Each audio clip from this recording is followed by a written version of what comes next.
Okay. Good morning, everybody, or good afternoon, or good night, wherever you are. Thank you all for joining this webinar. It's my great pleasure to host Dr. Francisco Mauro and Dr. Bryce Frank. They will talk about small area estimation and forest inventories with small sample sizes, and their presentation will be followed by a question and answer period. The plan is to wrap up the official part by 9 a.m. Vancouver time. Before I hand over the floor to today's speakers, I would first like to acknowledge that I'm hosting this webinar from my home in Port Coquitlam, British Columbia, which is located on the traditional, ancestral, and unceded territory of the Coquitlam First Nation. I thank the Coquitlam who continue to live on these lands and care for them along with the water and all that is above and below. Second, I would like to remind you that the webinar is being recorded and will be posted on the IUFRO webpage. Typically within sort of a week, I'll send an email to everybody who registered with a link to the recording. And third, I would like to acknowledge that this webinar is part of the 2023 Forest Mensuration and Modelling Chats, which are organized by IUFRO Research Group 401, Forest Mensuration and Modeling. I'm still planning the September and November webinars for this year. So I had a couple of speaker suggestions I'm still following up with. If you do have additional speaker suggestions, please email me. They'll also be useful for 2024. As this is an IUFRO event, I would like to highlight IUFRO's mission to advance research excellence and knowledge sharing and to foster development of science-based solutions to forest-related challenges for the benefit of forest and people worldwide. The webinar series is being organized in the spirit of knowledge sharing and to allow for some interaction and networking, while there are still not that many meetings still, but there'll be more IUFRO meetings in person. And now that I covered the IUFRO requirements, please help me welcome Dr. Mauro and Dr. Frank. And I will stop sharing. And Paco, if you share your screen, please. Yes. Can you see it now? Yes, perfect. Thank you.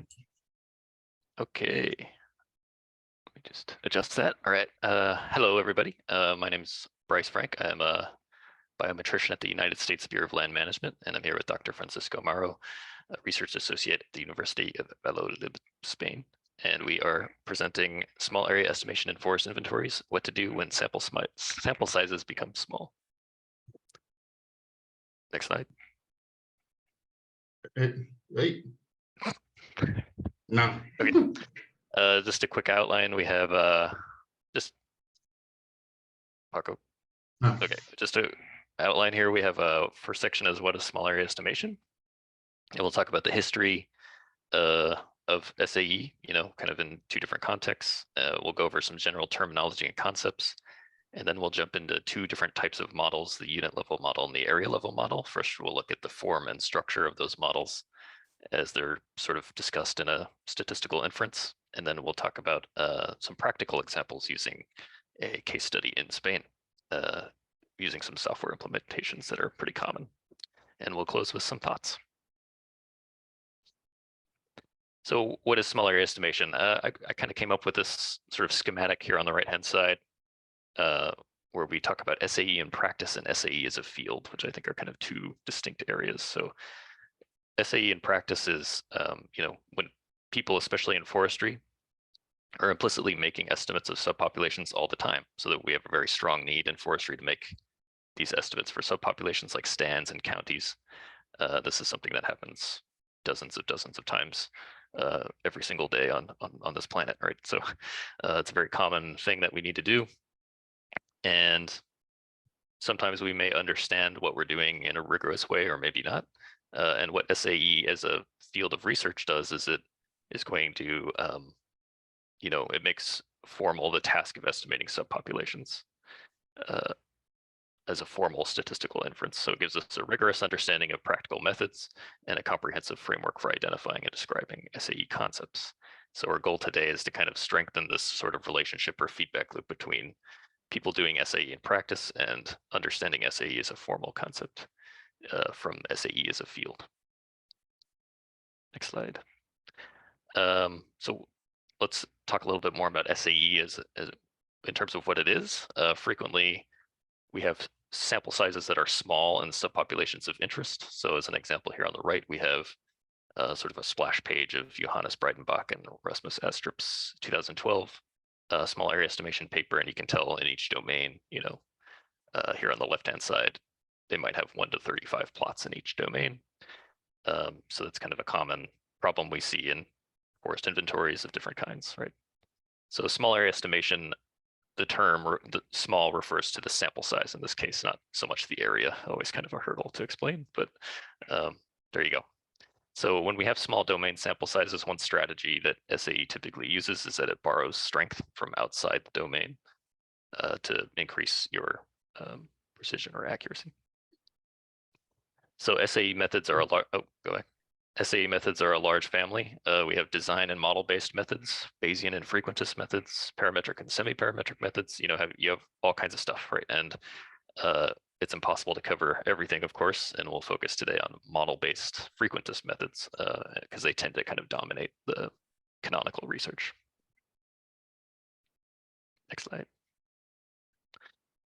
So an exact start date of SAE research is tough to pin down. I spent maybe half a day searching around for papers where it might have originated or something like that. It doesn't seem like there's one common origin point, but it seems like in the 50s and 60s is kind of when it started becoming common in the statistical literature. So we have Randall Woodruff here, US Census Bureau employee, saying a common problem in sample estimation is one of producing estimates for parts of the original universe. It's a very common motivation of SAE right there. And then early techniques that targeted subpopulations from demographics-oriented bureaus throughout the 50s and 60s, like the US Census Bureau, started publishing different papers tackling this sort of general subject, right? And in general, these authors are motivated by, I would say, basically two questions. What type of estimator can I propose for a subpopulation within a larger survey? That's the first one. And then second of all, how do these estimators behave under some kind of inferential framework? So an intimate relationship with model-based survey statistics, which I think is kind of a 1960s, 70s origin point, and small area estimation begins to develop in the 70s and 80s. So we have two big time models that came out in these 2 decades. We have something called the Fay-Harriot model in 1979, which is an early example of modern model-based small area estimation. So you see it used all the time to this day. We have a picture of Robert Fay and Roger Harriot up there on the right. Robert Fay, I believe, is still with us today. He's, yeah. And we have a Batiste, Harter, and Fuller's 1988 paper, which developed something that turned into what you could call the unit level model, which we'll talk about today as well. And the fun thing about this paper, I think, is that it's actually a remote sensing paper. So they're using satellite data to estimate county crop areas, which is kind of fun, right? So this line of research from these two papers forms the basis of a lot of the common SAE methods that we use today. And we'll just jump into this really quickly. We have sort of two timelines here. On the top, you have a general timeline of SAE as a field, you could call it. SAE is a statistical research field, and its development over time between 1970 to the present day. We already covered up till 1990, but after 1990, you start to get SAE kind of becoming aware of itself as its own kind of subject. And there's been a number of extensions over the years. We have uncertainty estimation, multivariate models, non-normal responses, Bayesian methods, spatial methods, so on and so forth. And we have the small area estimation textbooks, the first and second edition, which we consider to be kind of the canonical, or the number one source you should refer to kind of start out with small area estimation. So in forestry, this green timeline at the bottom, in forestry, we have kind of a history of SAE getting used that we think kind of, 80s, 90s, you start to see applications of mixed effects models and sort of an implicit use of small area estimation. And then there's sort of around the year 2000, the first explicit SAE application that we can find. I think maybe even in the 90s, might be a little bit tough to pin down who was first, but and then marching on from there, we sort of are investigating SAE as sort of itself, right? We have a very common application in SAE is using remote sensing data as an auxiliary data set, which is what we'll do today. And, continuing till this day, we have growing interest in area models and using sources of data like JEDI. other types of satellite platforms. Next slide, please.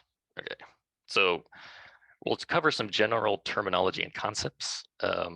So we expect that many of you will have seen these concepts before, probably even done them, so to speak. But let us locate them in the overall framework and language of SAE. So we'll kind of start with this toy example, right? We have a stand level. We have this red stand in the middle, and among that red stand, we have other stands, right? And we'll kind of use that as our starting point today. We have stand level sample sizes here. Each point represents a field plot, and in each stand, you might have just 3 to 10 plots, something like that. And that's typically too small to achieve reliable estimates, just using the plots.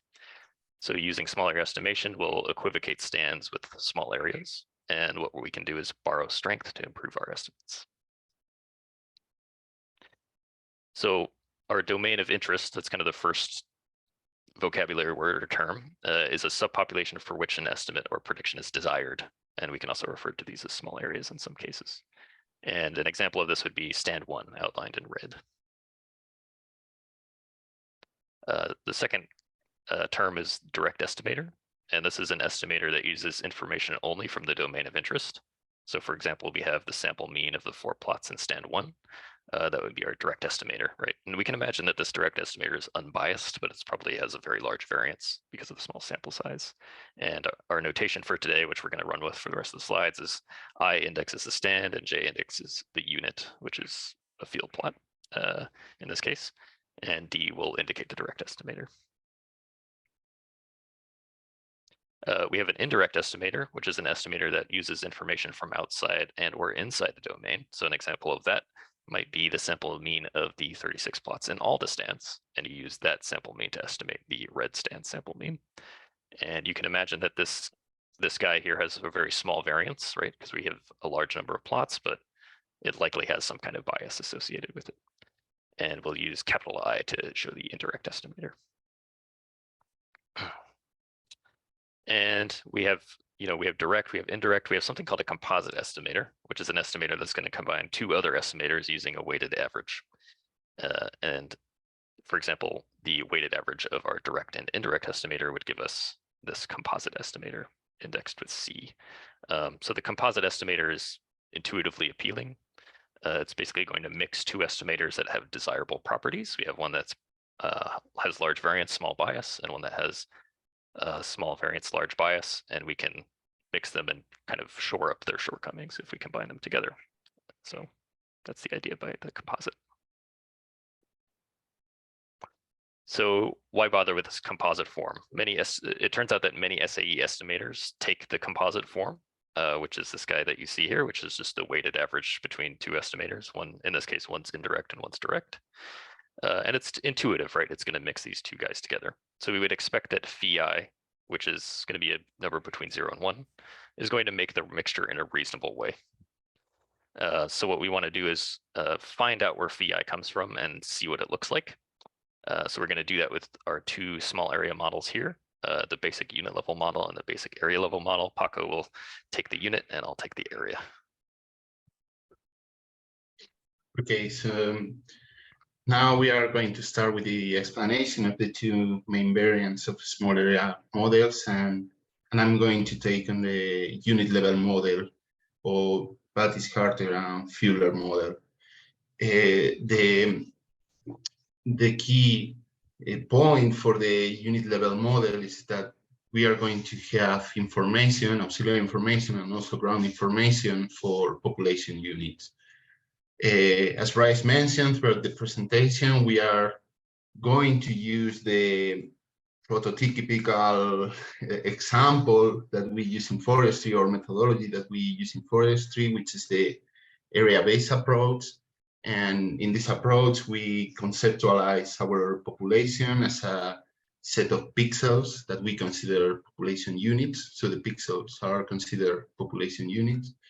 Then we go to the field with a good GPS, and we collect ground observation in field plots that are about the same size of the pixels. So for the pixels, we are only going to have auxiliary information that can come from remote sensing information or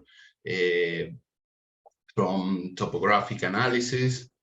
And for the field plots, we are going to have both auxiliary information, but we are also going to have our ground measurement. So the key part for developing a unit level model is that we are going to have those units, that we are going to be able to link ground measurements in field plots or in population units with our auxiliary variables.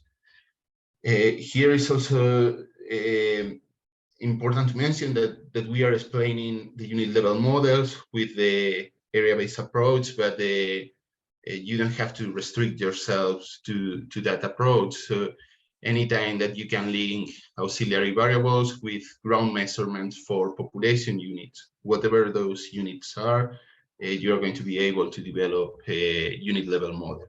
So in fact, the Baptiste, Hartel, and Fuller paper, they use farms as population units. They had a population of farms and they measure the yield in some farms. So we are presenting everything with the AV8 method, but you don't have to restrict yourself to that. So the basic unit level model is not that different to a standard linear regression model.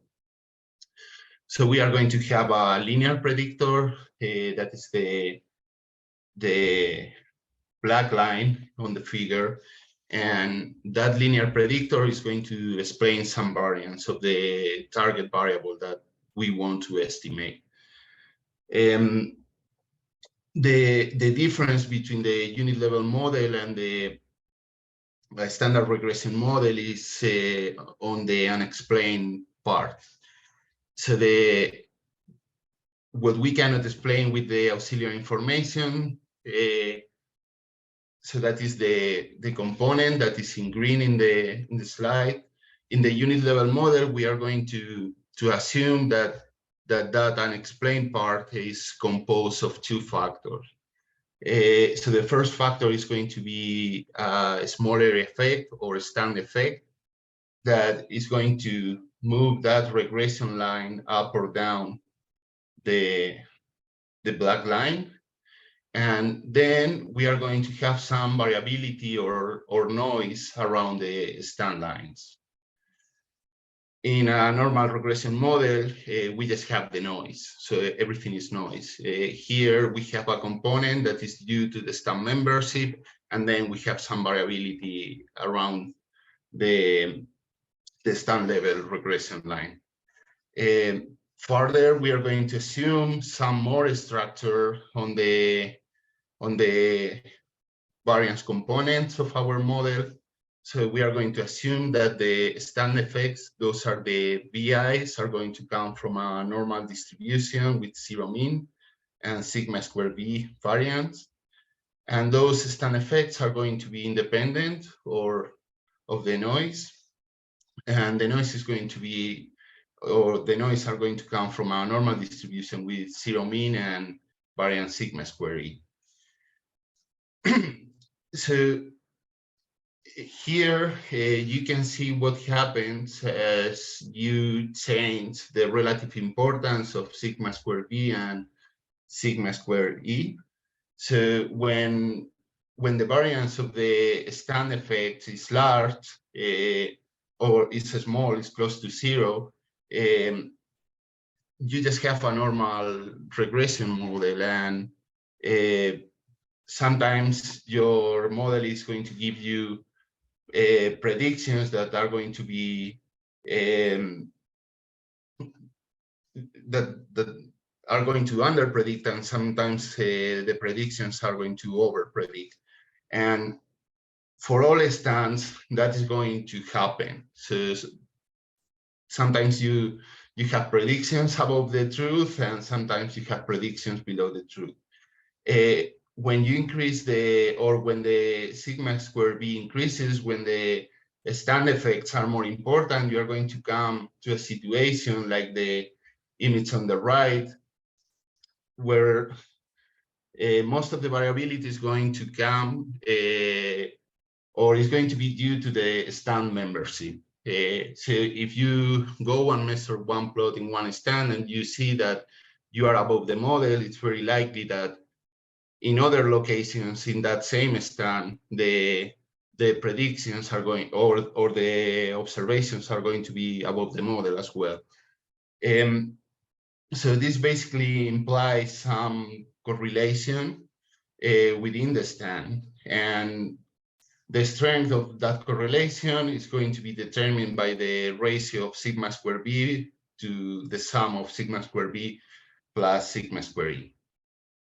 So this is a correlation structure that doesn't change with the distance. So this is a difference with the spatial model. So you're going to have some degree of correlation if you are within the stand, and that correlation is going to persist until you hit the stand boundary.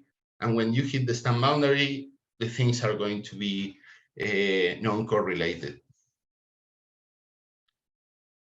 So when we assume that this model holds for our population, and then we want to answer the question, what is the mean of this variable in my target stand? Then what we have is that we want to estimate one quantity that we can split into two parts. One is going to be a fixed component, and then we are going to have the random components that we mentioned in the previous slides. So our target parameter is going to be a random variable itself. So how do we estimate this random variable? Based in our model, we are going to try to come up with a linear predictor that minimizes the mean square error. It's going to minimize the square difference between our stand level estimate and the random variable that is our target parameter. We impose the restriction that we want our parameter to be a linear function of the sample data, and that the estimator has no bias. When we impose these restrictions and we solve for the estimator, what we obtain is this equation marked in red, where we are going to have the estimated parameters for beta, and then we are going to have VI, the estimated stand effect. That estimated stand effect is going to be obtained from the estimated beta and the estimated sigma square b and sigma square e. And we obtain those using, for example, restricted maximum likelihood. So that equation is quite intuitive, but we can write that equation in a slightly different way that is going to be familiar for you after Bryce's introduction, which is this form. So in this form, we are going to have a convex linear combination of something that is going to be pretty much a direct estimator. We are going to have the mean of the plots within our stand. And then we are going to have another component, which is x times beta, or the average of the auxiliary information for the stand times beta. So that is pretty much the prediction that we would make with the black line. So assuming that the model doesn't include the stand effect. So this second term is an indirect estimator, and the other one is something that is pretty much a direct estimator because it has the mean of the plots. So as you can imagine, the way that we are going to put into each of those components is going to depend on the importance of sigma square b relative to the sum of sigma square b plus sigma e. So if we are on the situation where the random effects are very small, most of the weight is going to come to this second term. So we are in the situation that is similar to a normal regression model. So we are going to proceed as we do with a normal regression model, and we are going to do X times beta and sum for all pixels in the stand. If sigma square b is large, what we are going to do is rely more on this term that is going to include the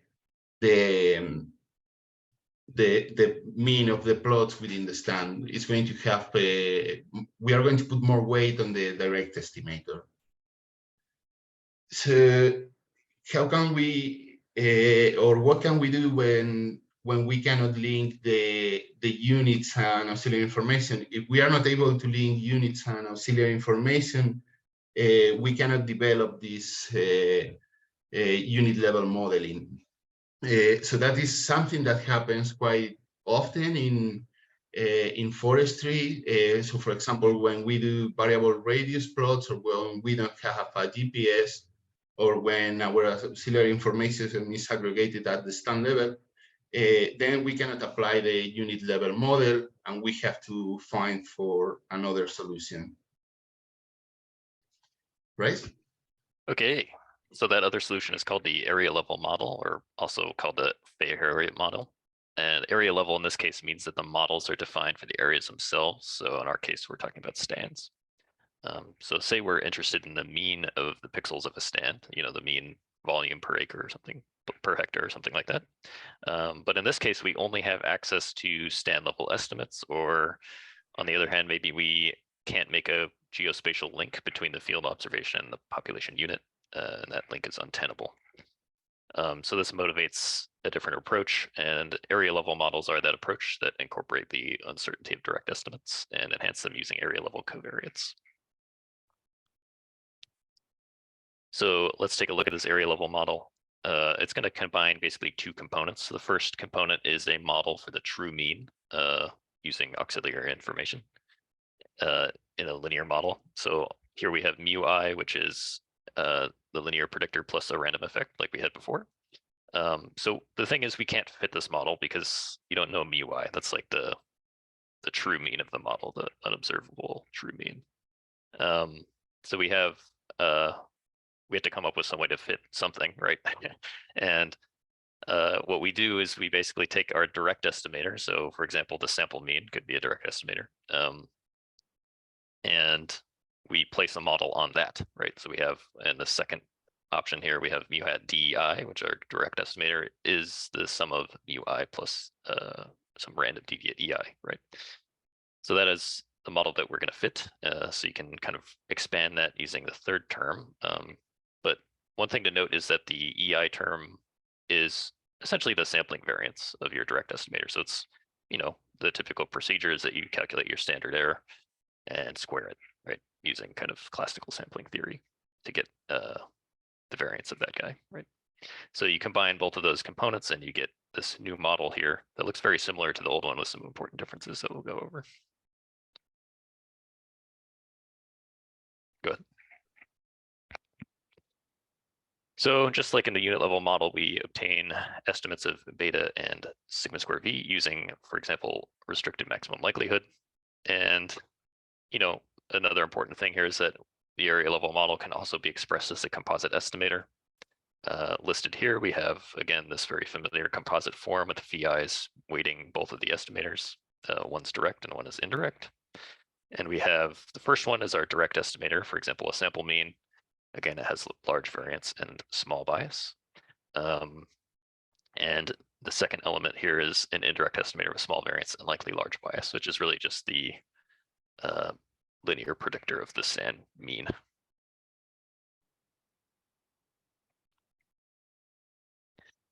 So what is phi in the case of the area level model? It looks very similar to the other phi with one important difference, right? So we have our random effect variance on the numerator and the sum of the random effect variance and the sampling variance on the denominator. So this must be a number between 0 and 1.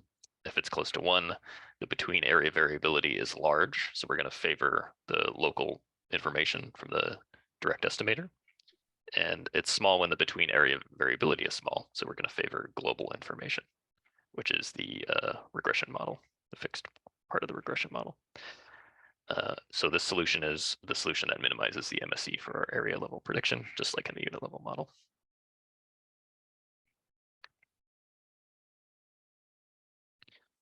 So uncertainty estimation is a very big topic in small area estimation. It's very important that we report uncertainty for small area estimates. So the question is, can we estimate the certain uncertainty of mu hat I? And the answer is yes. Large efforts have been made in the field of SAE and SAE to develop nearly unbiased estimators of the MSE of point estimators. So they're available and they can be implemented. So for both types of models, we have approximately unbiased estimators. You can use parametric bootstrapping, and another common alternative is analytical derivations. So these analytical derivations are based on three quantities. The first quantity is obtained as assuming that beta and the variance parameters are known. The second term is because we need to estimate beta, right? So you can imagine some uncertainty comes from not knowing the regression parameters. And the third term is because we need to estimate the variance parameters themselves. So just some software tools that we have run into throughout our careers for you. So getting started with SAE is now easier than ever. If you're thanks to several R packages, we have 3 listed here. So we have the SAE package, which is what we consider kind of a good entry point if you want to just get started with SAE. It's very easy to use, and it's explicitly for the purpose of small area estimation. And it has different implementations of the unit level and area level models. Second, we have NLME, which I imagine a lot of you are familiar with. This is a package with generic mixed effects modeling methods, among which are linear, despite the name. And so this is kind of a middle ground between programming your own restricted maximum likelihood algorithm, which would take a lot of time, and small area estimation. So when we're doing research in forestry for SAE, we would prefer to use NLME because of its flexibility. And then third, we have JOSE from Johannes Breidenbach. And this is kind of a nice one, I think, kind of a middle ground between SAE and NLME, and it allows you to use heteroscedastic variances, which is very, very useful in our field. So.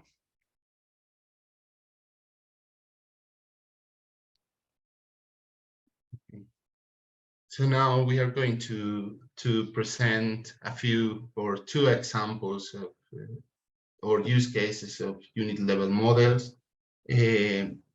So this for these examples, we prepare a data set that we will share with you somehow. Maybe I can put a link in the chat.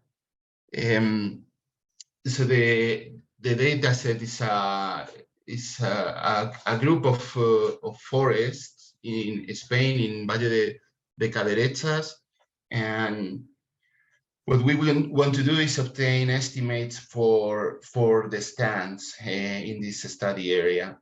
So we have some ground measurements. In total, we have 199 plots, and we have auxiliary information at a 30-meter resolution. So for this toy example, we included the 95th percentile of the elevation of LiDAR returns. So the auxiliary information that we have here in Valle de Caderechas is basically coming from a LiDAR flight. And then we have another predictor, which is the standard deviation of the LiDAR returns, which is an index of canopy roughness. And we are going to work with 2 target parameters. One is is going to be QMD, the quadratic mean diameter. We want to get an average value for each stand, an average value of QMD. And the other one is the volume per unit area. So I don't want to forget that this data was collected by the regional government of Castilla León. So I want to acknowledge that. And once that we know a little bit the data set, we are going to start with the application of or the typical workflow that we follow to do a small area estimation with unit level models. So as in any modeling exercise, what we are going to do is some exploratory analysis, and we are going to look at the data that we have. So for the unit level model, remember what is important is that we have observations for population units. In our case, those field plots are going to be considered population units. So our data is going to be formatted like this. So we are going to have plots within the stand. So the ID SMA is the column that gives you the stand ID. So we are going to have a few plots within each stand. Then we have our ground measurements of QMD and volume. And for each plot, we are also going to have the auxiliary variables. Then something that is also important is that for the entire area, we have those two variables, the P95 and the standard deviation of the LiDAR height. So we will be able to apply the unit level models to the pixels, because we have the auxiliary variables that we need to apply that model and get predictions. So based on the exploratory analysis, I'm going to start with QMD. It seems that a model relating QMD with P95 is going to give us very good results. So we can feed the unit level model in different ways. So one option is to use NLME with the LME function. What we have to remember is that we have to indicate that we have the random effects, and those random effects are linked to the stand, the ID SMA column in our data set. But we can also use the SAE package and do the model fitting, and also the calculation of the stand level parameters and root mean square errors. We can do all at once with the function PB MSE BHF. So BHF is Battis, Harter, and Fuller, which is the basic unit level model. So after we fit the model, we can take a look at the residuals and also at the distribution of the random effects to see if our model assumptions hold. And in this case, everything looks quite good. We can also look at the full summary of the model parameters. So there you have the code to look at the model parameters using NLME or the SAE package. And one thing that has to catch your attention when you are doing smaller estimation is how the variance components are partitioned. So in this case, the variance due to the stand membership, the variance of the random effect or of the stand random effect is going to be almost as big as the residual variance. There are cases when this doesn't happen, when sigma square b is much smaller, and those are the cases in which assuming just a standard linear regression model is going to be relatively safe. So both models are going to give you pretty much the same information. So once you have the auxiliary information, you can apply your model to the pixels in your study area. So this is not yet what you want to get, because you want to get estimates for stands. Those are the units that are used by forest managers when they do decision. But as an intermediate step, what you can do to get pixel level predictions is use the predict function of NLME in combination with a raster file. So those predictions are going to be very fine-grained, but they are going to have a problem. We can aggregate this prediction and get a value for each stand, but we cannot get the estimates of the root mean square error for the stand level prediction. So if we use an LME, we can get this very nice fine detailed pixel level map, but we don't get the information about the uncertainty that we will have if we aggregate these predictions to the stand level. to do that, we need to use the SAE package and the PB, MSC, VHF function that I mentioned before.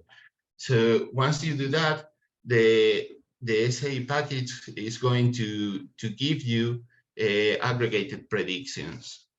And it's going to give you not only the prediction or the point estimate for the stand, but also the root mean square error that you can transform into a relative error. So in this case, we have predictions for QMD that go from 25, 30 meters to something close to 35. And our relative errors are going to be somewhere in between 7.5% and 17%. And getting these values is very important because many times when forest managers are taking decisions, the information that they have to use has to verify some quality standards. So one that is very common is to use a threshold of 15% relative error. So if you don't match that threshold, or if you have more error in your estimates, then you have to go to the field and measure more. So this is one of the very important products that we get from the small area estimation field, those estimates of the relative error. Another thing that is important is this figure on the right. So the solid line shows you the root mean square error that we have when we only use the ground information, the field plots, and the dashed line is the error that we obtain after we applied our unit level model. So you can see that we are always going to, or in this case, we are always doing better than with the field plots alone. And now I'm going to pass to Bryce. All right. Finally, we have the area level model example. So again, area level models are used if you do not have access to plot locations, or if the area unit level model does not hold for our area, or myriad other reasons. So we could use the area level model in this case, and what we'll do here is create direct estimates, aggregate covariates over the areas if needed, and fit and produce estimates. So on the right-hand side, we have a map of the direct estimates. In this case, it's a sample mean of volume in meters cubed per hectare. Next slide. Okay. All right, so just a quick refresher on the model here. So again, our model is modeling the direct estimator, right? And as you had DIs on the left-hand side of this equation here, and that defines the area level model from before. And we have our two error terms, the EI being the sampling variance of the direct estimator. And we get our area level estimate simply by fitting the coefficients beta and V and predicting V, and we get our area level estimate using that. And in our case here, the one difference between, or one of many differences between what Paco presented and mine, is that we need to aggregate our LiDAR data, in this case, to the stand level. And we did a little bit of exploratory analysis and found that if we take the mean of the P95 within each stand that Paco was showing, that's useful in our area level model. So that's what you see here on the right-hand side. And typically what you see, at least I think in the research we've seen in forestry, is that we calculate these summary statistics over remote sensing data as one source of an X variable. So the area level model can be fit using a myriad of approaches. Here we're going to use eBLUP FH from the SAE package, which we found to be very straightforward. So we have our area level input data here on the bottom left. Unlike Paco's, I don't have multiple things in each stand. I just have one stand that has one direct estimator, one variance of the direct estimator, and one covariate, right? That's the P95 variable. And we go ahead and fit the area level model. So you can use the MSE FH function to fit, or the eBLUP FH to fit. If you use the MSE FH function, you get the MSE attached to it. So that's just the one difference there. But you can see the function call there is very straightforward. We define our model form in the first row, or in the first argument, and the second argument is just the column that contains the sampling variances, and then whatever algorithm we would like to use to fit the coefficients. So All right, so we have our area level model output, which you can access using this list of stuff here.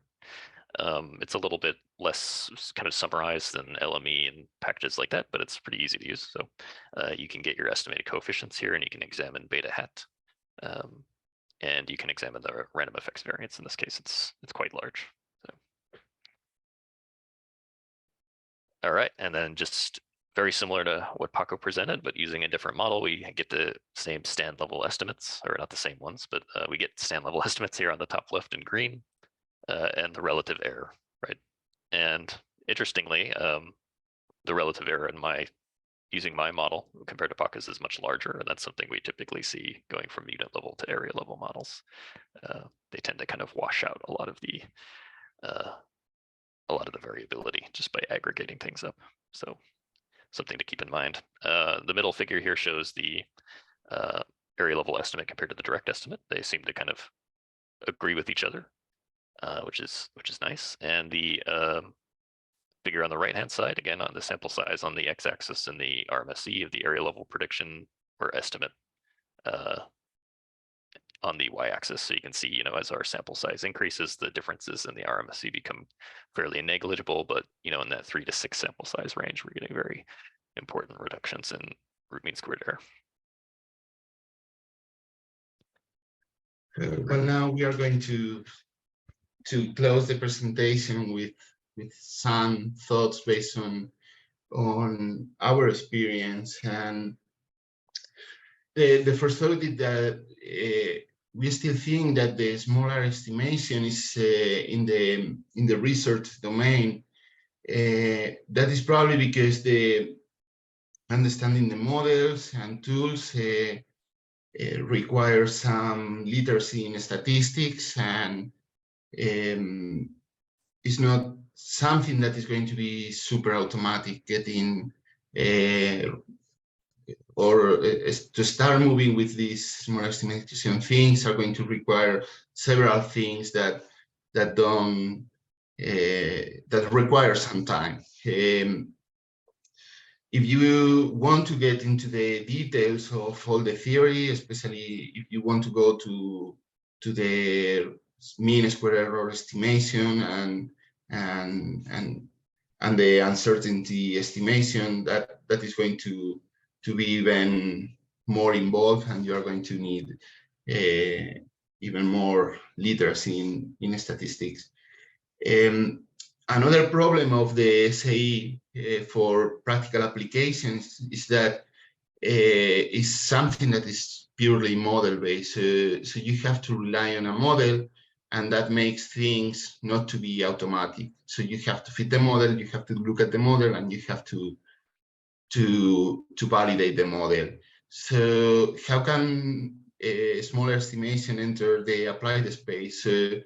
So one is doing research to explore automated processes to do the model selection and validation, and then from the education community include these concepts in mensuration and biometric courses.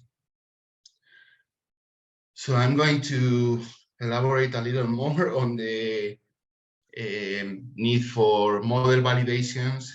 So this is probably one of the main problems of the, well, not problems, or one of the things that prevent the smaller estimation to be applied super often, that you have to do model validations. And for me, explaining this, I always remember the quote from Groucho Marx, those are my principles, and if you don't like them, well, I have others. So with the model, fitting is something similar. That is not good for us, but we can rephrase that quote and say that the model assumptions are my principles, and if the data doesn't follow, then we need to find another model. And that is a task that can take a lot of time and cause some frustration. But it's important to do it, that model validation, because everything is going to be on top of the model. So all the estimators, mean square errors that we have presented, they rely on the model being valid. So another closing thought, and I think this one is also important. When I presented the unit level model, I described the correlation structure that is created by the unit level model. So we assume that we have a correlation if we are within the stand, and that correlation doesn't change with the distance. So the question here is that a reasonable assumption? Is that model correct? So we could think of something different. For example, spatial models, where the unexplained part of the model has a correlation structure that is going to depend on distance, basically on distance. So is the factor that is governing that, or that is ruling that correlation, is the distance, is the membership to a given management unit or to a given stand? Is a mix of both. So probably the right answer is that it's a mix of both. But here we have two pictures where we have areas with different management intensities. For the picture on the right, probably the spatial models are better, and their things are ruled by spatial processes that depend on distance.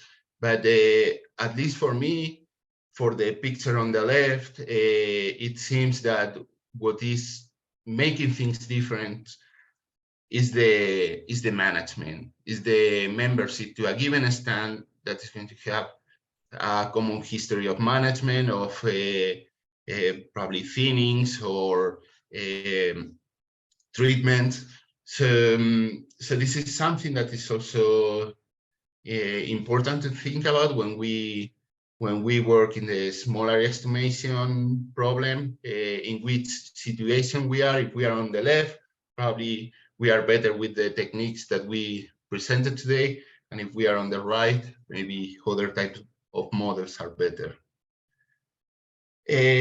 Another closing thought is, at least for those of you that have worked with LiDAR or with remote sensing, what we have been doing most of the time until, I don't know, 2010, that's when Breidenbach and Michael Goren presented their papers on smaller estimation. What we were doing was fitting models and assuming those models hold for the entire population. We didn't care about the random effect. So basically we were doing indirect estimation or synthetic estimation. So the question is, have we been doing it all wrong all the time? And for this question, there are 2 points to stress. So the first one is that right now we have auxiliary variables that are going to explain a lot of information of many variables of interest for forest managers. So for example, information coming from LiDAR, or from LiDAR combined with Landsat or with Sentinel. They are going to explain a lot of the variability of those things that we want to predict. So what is left at the end is very little. So even if we do not consider how that part that is left is split, maybe we attach a random effect component, maybe we completely forget about the random effect components and we assume that everything is just noise. It seems that that even when we don't put our stand level random effect, we are not going to have very big problems, because the part that is already explained by the auxiliary information tends to be relatively large.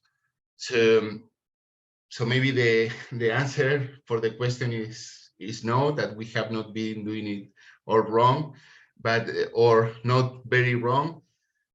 But it's also true that applying these techniques is not that difficult. That once you know how to apply these small area level models, why not applying them? So it's safer. It's going to be safer if you consider the variability between stands. Why not using that?